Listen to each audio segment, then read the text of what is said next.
Hey guys! Today I want to talk about the GitHub Student Developer Pack and about the Hacktoberfest.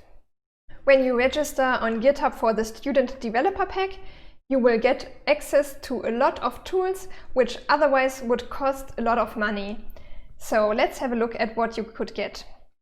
The first one is Canva, which is a tool for graphics and design.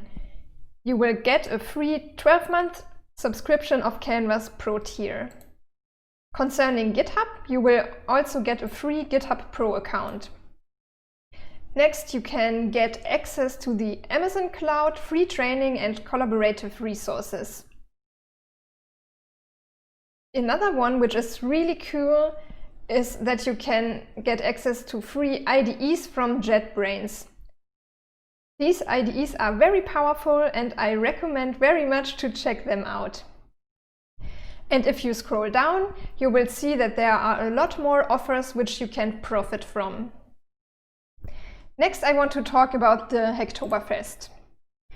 The Hacktoberfest is an open source event which takes place from the 1st to the 31st of October. When you registered for the Hacktoberfest and made 4 meaningful pull requests on GitHub projects in October, you will receive a t-shirt and stickers.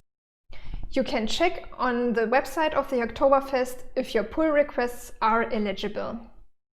The purpose of this event is to support open source and make it accessible to everyone. You can also participate if you don't have any coding experience, because there might be tasks like translations or writing documentation. If you have any questions, please let me know. Also, if you like this video, please give me a thumbs up. Thank you so much for watching and have a nice day. Bye!